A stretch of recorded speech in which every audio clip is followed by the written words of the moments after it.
America's economy is war-based, and those who plan it depend upon Christians for their support of those wars. Christian Zionists, by whatever name, are the primary enablers of our serial wars, of the sanctions against other states, and of the occasional occupations of Islamic states and acts of war against other countries. Why do Christians support war when Jesus demanded peace? Because they have been conditioned to think Islam is anathema to them. Celebrity Christian Zionist leaders allow themselves to be used as propagandists against Islamic governments, including Iraq, Palestine, Afghanistan, Somalia, Bosnia, Iran, Sudan, and more. Our purpose is to explain why and how this has been done, and what can be done to change it, because it can be changed. Wars are an official economic policy of our government, which is why we have so many. Wars give governments many advantages for controlling people, but only Christian Zionists believe that war is an integral and necessary part of their religion. This is unchristlike, in error, and conflicts have become perpetual because of it. Christian Zionists, by whatever name, are the only remaining sizable faction that supports wars in places like Iraq. Therefore, responsibility for the economic and social disaster that we now see, including the rising energy and food costs, is largely theirs. As such, Christian Zionists are the darlings of presidential candidates, and sad to say, the seeds of their own destruction. We find them among our friends, families, and associates. Because they are among our best allies, our bosses, even our wives and children, we cannot just turn our backs on them or despise and ridicule them. We need to learn to deal with Christian Zionists. This looks much easier when we understand that Christian Zionism is a promoted religion that makes little sense on its own. It is not believed because it is logical. Endless wars always result in the destruction of the morality and the currency of the aggressor nation. This has happened throughout history, including Great Britain. Christian Zionists can easily be swayed to support war, so long as they believe that Muslims are on the receiving end of our bombs and bullets, and the state of Israel is the beneficiary. We're in no way excusing Jewish war-making Zionists or cowardly congressmen for their role in all this, but for every Jewish Zionist in America, there are 10 or 20 Christian Zionists doing their work for them. Christian Zionists have turned their backs on Jesus' words, "Blessed are the peacemakers, and love even your enemy as you love yourself." This is Christianity.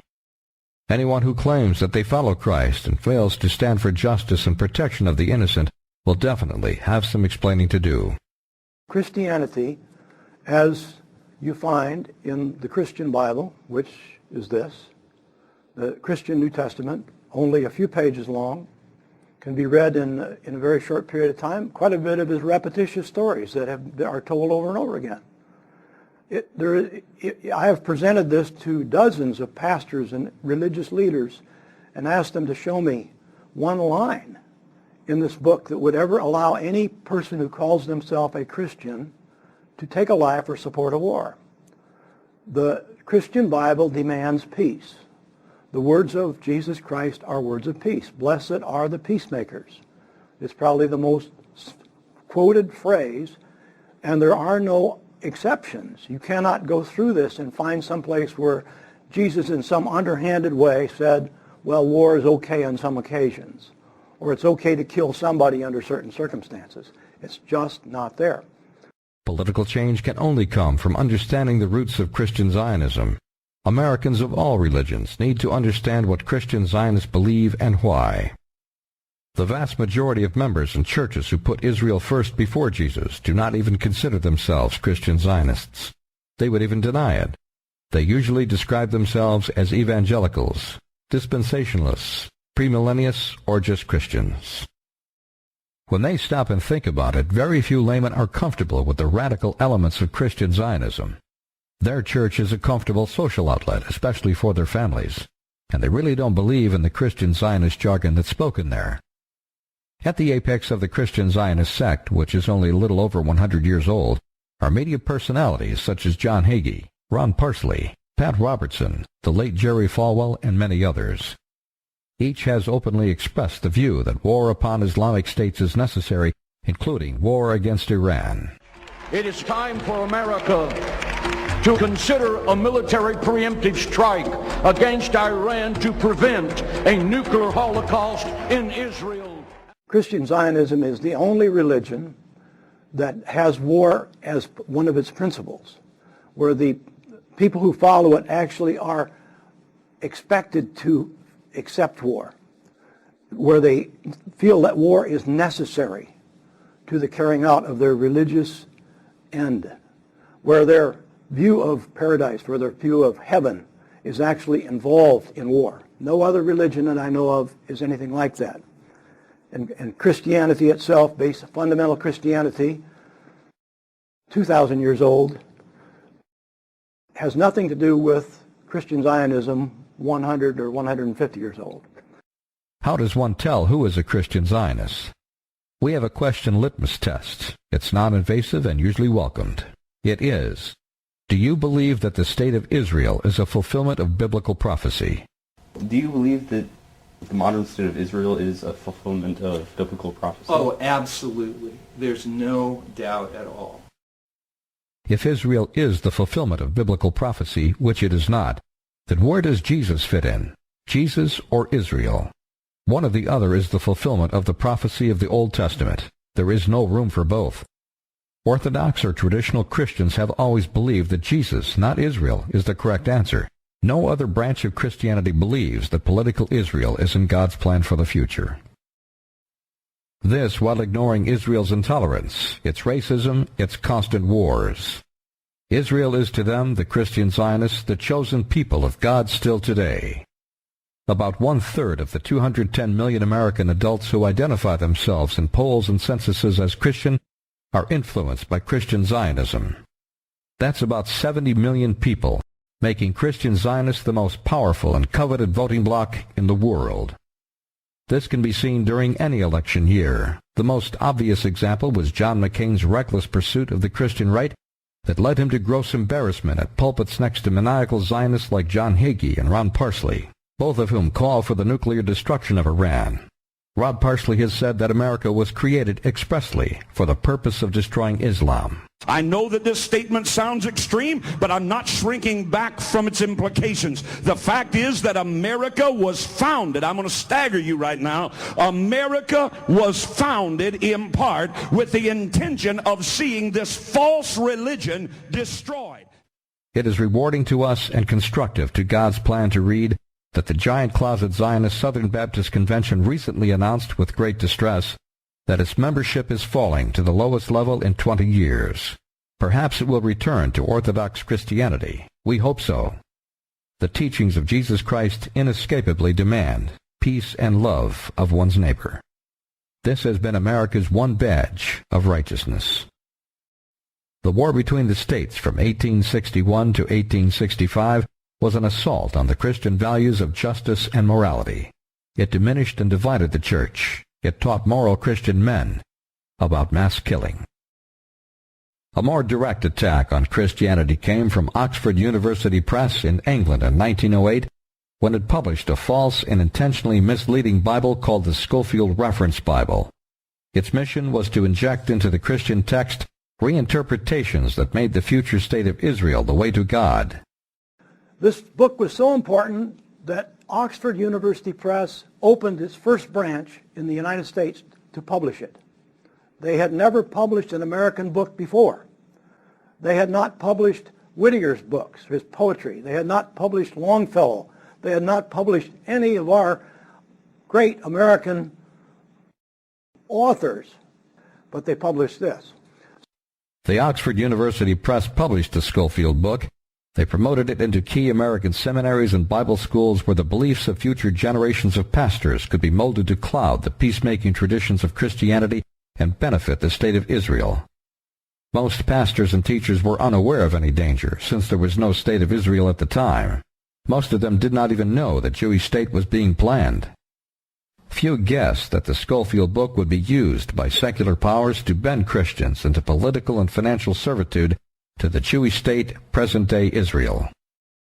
American Christianity became increasingly Zionized after 1948, when the State of Israel appeared as a result of a United Nations edict. Oxford University Press was strongly Zionist-influenced, and it provided a huge financial and promotional boost when it opened a publishing branch in New York City. This for the purpose of publishing the Christian Zionist Manual in 1908 called the Scofield Reference Bible. This book was to be a foundational document upon which Christian Zionism, by a host of other names including evangelicalism, would begin its methodical growth by deception. The founders of World Zionism, especially Chaim Weizmann, successor to Theodor Herzl, had much to do with drawing the United States into World War I.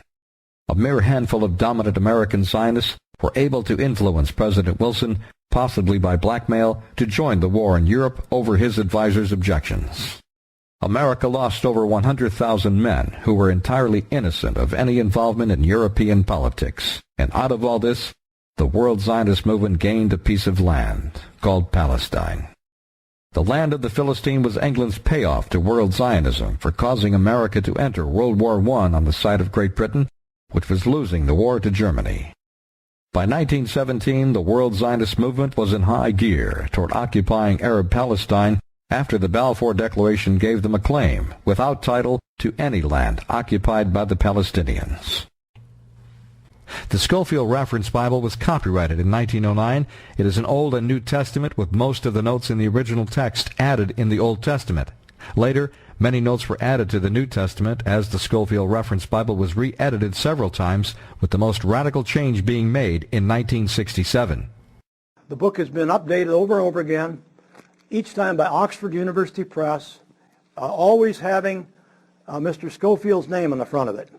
In fact, he's listed as the editor in the most recent edition, even though he's been dead for about 40 years. The cover shows the editor, Cyrus I. Scofield, with 7 other men on the editorial board.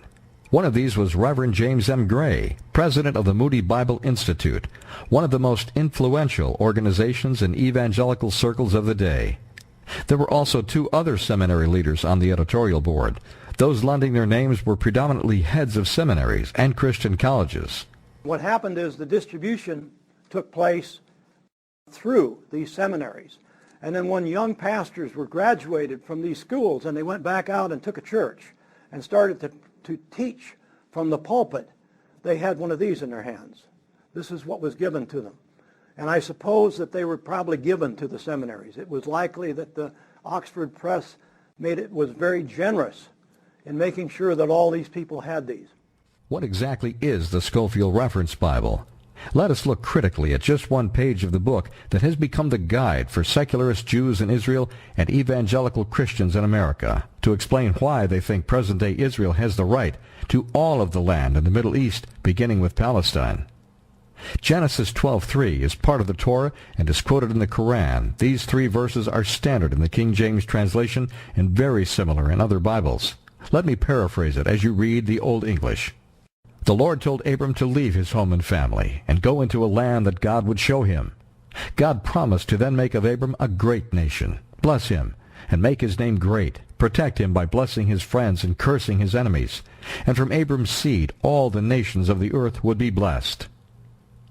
Now for the part that is important to traditional Christians. I quote, "In these shall all the families of the earth be blessed." Christianity has for 2,000 years taken this to be the first notice from God of the coming Savior of mankind. Genesis 12:3 is the earliest covenant that God made to Abram, and it is the one used by Israelis and Christian Zionists to justify the idea that the entire Middle East should be Israeli property. I quote, "Get thee out of thy country, and from thy kindred, and from thy father's house, into a land that I will show thee." Zionists of all races interpret the phrase, "into a land that I will show thee," as a perpetual land grant to present-day Israel. Now we will examine the most effective corrupter of Scripture in history, one Cyrus I. Scofield, a 19th century American. Note on page 19 that the footnotes dwarf the text. Note also that the italicized insertions in between the verses that are not part of the Bible. In the 1967 version of the Scofield Reference Bible, there are more footnotes than in the original 1909 version, and since the death of Scofield in 1921, the footnotes have grown to dwarf the text in these very important pages. Let's look again at the vital footnote 2 found in the Scofield Reference Bible in 1967 on page 19. The footnote reads, "God made an unconditional promise of blessing through Abram's seed to the nation of Israel to inherit a specific territory forever." But the passage doesn't say anything like this. God orders Abram to go to a land that God will show him, using the first person familiar thee, meaning Abram and no one but Abram. The passage does not say that God is giving any piece of land to anybody forever. It doesn't say anything about Israel. Now, how complicated is it? Leave your land, go where I tell you to go, and I will protect you. How complicated is that? How many footnotes does it take to understand what God was saying to Abraham? I mean, anybody who reads that should be able to figure that out. That's what the message is. But Mr. Scofield wrote all of this to explain it. In fact, if we accept biblical history, we know that Abram had no children when this happened, and not for quite a while. So there was no person or nation named Israel when this promise was made. There was no state or nation named Israel. The man Israel did not even exist in Abram's imagination when God spoke to him. How then could Scofield or the Oxford University Press say that God was promising the land to the present-day state of Israel forever? Where did the state of Israel get in this? When Abraham was spoken to by God, Israel, the man known as Israel, hadn't been born yet. He was 2 generations in the future. And he was not a state. He was a person that eventually had a tribe. And then after him, 3,000 years later, along comes a bunch of Europeans who name their state after him. But this says that God gave that land to the nation of Israel forever. Imagine 70 million people who are taught this every day. The Oxford University Press did not stop there. Note 3 on page 19 reads, "There is a promise of blessing upon the individuals and nations who bless Abram's descendants, and a curse lay upon those who persecute the Jew." The word Jew is used in the footnotes in describing an occurrence 2,000 to 3,000 years before the word Jew existed. In fact, Jew is taken from the name Judah, who was, it is told, one of the 12 grandsons of Abraham, Abram of Genesis 12. Neither Judah nor Jew existed, and this footnote is a false concoction. Note 3 continues, God's promised Abram and his seed certainly did not terminate at Sinai with the giving of the law. The New Testament and Old Testament are full of post-Sinai promises concerning Israel and the land which is to be Israel's everlasting possession. Listeners should be asking, why is Oxford University Press putting words in the mouths of the readers of this Bible to make them think their God promises blessings and curses on people today based on how they think about or act toward present-day Jews and present-day Israel? What about all the other people in the world? Let's read further in the footnotes to Genesis 12:3. Promise to the Gentiles, I will bless them that bless thee. Those who honor Abram will be blessed, and curse them that curse thee. This was a warning literally fulfilled in the history of Israel's persecution. It has invariably fared ill with the people who have persecuted the Jew, and well with those who have protected him. And here is the punchline. For a nation to commit the sin of anti-Semitism brings inevitable judgment. The future will still more remarkably prove this principle. Isn't that convenient? So now you have anti-Semitism is created in Abraham's time. The footnote to Abraham's words create and the word anti-Semitism. Christian Zionism believes that our nation will be judged if we are not sufficiently kind as a nation to the state of Israel. They have made sin a sort of a national corporate event rather than an individual thing. Of course, there is no such thing as national sin. Nations don't sin, we do. Individuals do, men do. But this has created a national sin so that Christian Zionists like John Hagee believe that God will rain fire down on our country, will somehow punish our entire nation for being insufficiently kind to the state of Israel. Zionist-friendly Oxford University Press says in our Bible that the whole country will be considered in sin, and we will be in line for judgment from God if we are not properly friendly to the nation of Israel. And remember, there was no Jew in the time of Abram. There was no Israel at the time that Scofield penned the original notes, and it is doubtful that Cyrus Scofield would have even understood the enormity of the evil purpose for which his book was written. It was to have the most prominent Zionist publisher in the world, and it would deify a country that did not exist, and would be born of force, 40 years after his death. Not all Orthodox Christians were asleep during that time. Philip Morrow was one who saw both the heretical and the war-making dangers of the new religion and actually called it Zionism. Morrow was a well-known patent attorney, counsel for the Columbia Phonograph Company, and a Christian researcher who wrote legal briefs for William Jennings Bryan's famous court cases. In his 1927 book entitled Gospel of the Kingdom, with an examination of modern dispensationalism, Philip Morrow wrote, "Through an incident of recent occurrence, I was made aware of the extent, far greater than I imagined, to which the modern system of dispensationalism has found acceptance among Orthodox Christians, and also the extent correspondingly great to which the recently published Scofield Bible, which is the main vehicle of the new system of doctrine referred to, has usurped the place of authority that belonged to God's Bible alone." Philip Morrow tells us that he had been caught up himself in the evangelicalism or Christian Zionism of his day and learned about it from the inside. This has been the case with most of us who come to an understanding of Christian Zionism. The late Philip Morrow had been a source of encouragement to many critics of Judeo-Christianity who thought they were alone. Philip Morrow was a dedicated scholar with an engineer's logic and a lawyer's tenacity. That allowed him to foresee error in 1927 that Christian scholars are only beginning to acknowledge 80 years later. We, like Morrow, should also be profoundly sympathetic for those who are caught up in the error of Christian Zionism, dispensationalism, or Judeo-Christianity by any name, because they are among our families and best friends. Jesus' words require that we reclaim them back to traditional Christianity. Dr. F. Furman Curley is another unsung Christian scholar who saw the path to war and the error of dispensationalism. He was the head of graduate studies at Abilene Christian University. In 1983, he wrote a short book entitled The Middle East Crisis in Biblical Perspective, in which he takes sharp issue with those he calls Israel First Millennialists and Christian Zionism's evil fruits of perpetual war in the Middle East. He names Hal Lindsey and the late Jerry Falwell as radical Zionist prophets who would help nudge the U.S. into endless war with Islamic states. Dr. Curley explained why. When the concept of Armageddon, as in Revelation 16:16, is raised, those who believe in a literal war at Armageddon often feel that Christians should work to start this war and should vigorously participate in it. Those in particular who view this present situation as Armageddon believe that Christians should support Israel with vigor, and they urge our government to take an active part in the conflict in the Middle East. Curley saw Christian Zionist support for Israel's brutal occupation of Palestine as a precursor to more wars in the Middle East and concluded, one needs to be absolutely certain that the doctrine he follows is God's and not of men before he advocates a doctrine that would put the blood of other men on our hands. He explains the neo-Christian love affair with war as a religious fixation, stating, whereas Christians must pray for peace in the Middle East, premillennialists must pray and work for World War III so Armageddon will come. They cannot pray for peace in the Middle East.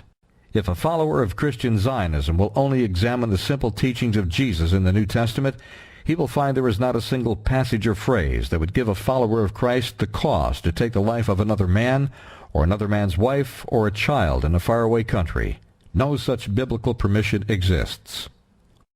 This missile raid took place over Gaza City, and I was staying in a building that was owned by the Southern Baptist Convention, and they'd had it from there from the time that they actually had missions in Gaza City.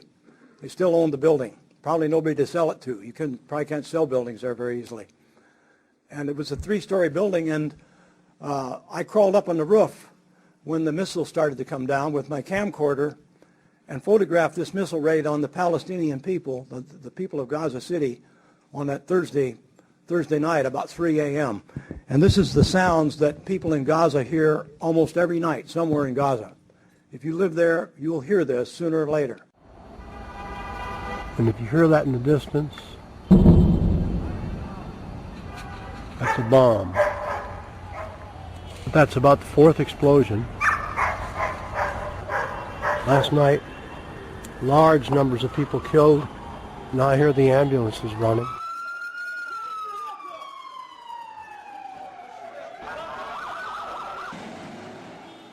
Hi, my name is Shireen. I'm from Gaza. Shireen's home, the Gaza Strip, is the best example we can find of the bitter and ungodly fruit of Christian Zionism. I'm Palestinian from Gaza, which is considered as a big jail. Can you imagine this feeling that I feel always when we are bombed? Apache helicopters hoovering up there. Here comes a missile coming down. It's happening just at bedtime here, 9 o'clock at night. Just when the kids go to bed. This feeling, exactly this feeling, that you are in your room, in your bed, you're praying.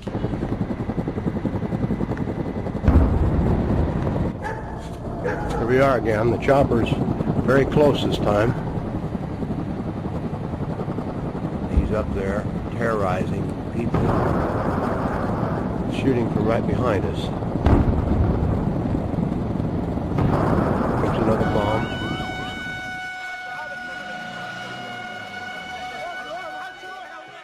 You're praying because you feel that your room, only your room will be bombed from the whole building.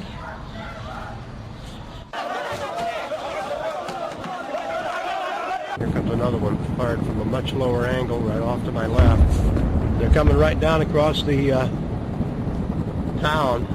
This one fired right over our heads. It's 3 a.m. and the killing is going on. Imagine, the United States paying for all this.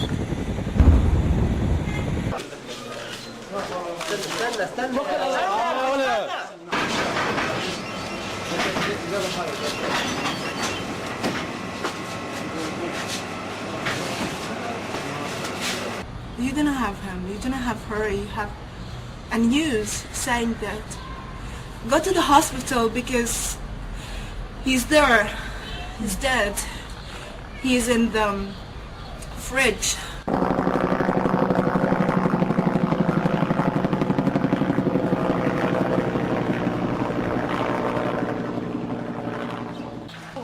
You have witnessed a killing air raid, and you have heard Shireen tell us of her prayers that the next Israeli bomb will not hit her bedroom.